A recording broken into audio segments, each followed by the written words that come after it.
Hello बच्चों, let's read the question. So the question here says give the sequence of events occurring during the prophase of mitosis. तो इस question के लिए हमारा जो की कॉन्सेप्ट है वो है प्रोफेज ऑफ माइटोसिस. सो हमें उसमें इवेंट्स लिखने हैं कि प्रोफेज में क्या क्या होता है. सो जो प्रोफेज होता है वो बिल्कुल फर्स्ट स्टेज होता है माइटोसिस के एम फेज का. सो हम देखेंगे माइटोसिस को हमने दो पार्ट्स में डिवाइड किया. एक तो होता है इंटरफेज जिसमें G1 और S और G2 फेज होता है, G1 S और G2. लेकिन जो दूसरा स्टेज होता है वो होता है एम फेज.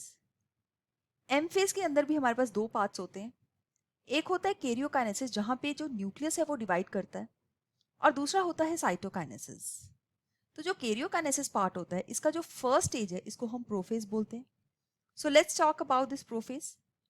प्रोफेज के बाद यहाँ पे मेटाफेज आता है, एनाफेज आता है और टीलोफेज आता है. तो हमें पता होना चाहिए कि प्रोफेज जो है वो कैरियोकाइनेसिस का फर्स्ट पार्ट है. सो प्रोफेज के अंदर जो न्यूक्लियस है, हमें जो टिपिकल न्यूक्लियस दिखता है इंटरफेज के अंदर, उसमें यहाँ पे हमारे पास जो डीएनए है वो डीकंडेंस्ड फॉर्म में वॉल ऑफ वूल की तरह पड़ा हुआ है. तो जैसे ही ये इस कैरियोकाइनेसिस में एंटर करेगा तो प्रोफेज स्टेज आएगी सबसे पहले.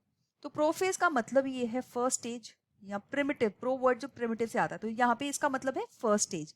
तो इस स्टेज के अंदर जो चेंजेस आ रहे हैं वो देखिए. सबसे पहले जो डीएनए है उसकी कंडेंसेशन शुरू हो जाएगी. डीएनए कंडेंस करके जो थिन लॉन्ग थ्रेड्स की तरह है ये बन जाएंगे chromosomes. So chromosomes are formed in this case. इसके बाद हमारे पास आ जाता है जो ऑर्गेनालीज है वो डिसअपियर हो जाती हैं, क्योंकि अब ऑर्गेनालीज की जरूरत नहीं है. ऑर्गेनालीज ने अपना काम इंटरफेस में कर लिया मेटाबॉलिज्म की वजह से.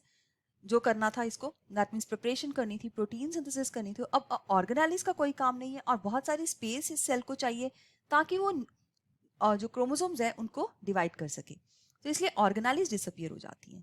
फिर हमारे पास इस स्टेज के अंदर, क्योंकि इंटरफेस में ही सेंट्रियोल जो है डुप्लीकेट हो चुके होते हैं, तो ये सेंट्रियोल जो है ये मूव करेंगे टू द ऑपोजिट पोल्स.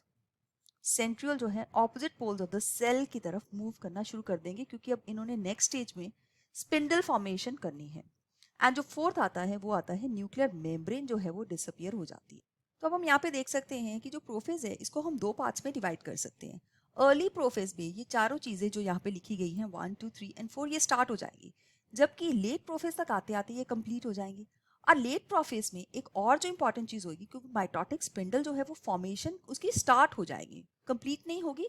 अब माइटोटिक स्पिंडल जो है उसकी इनिशिएशन होगी और ये कंप्लीट होगी in the next stage, that means metaphase के अंदर.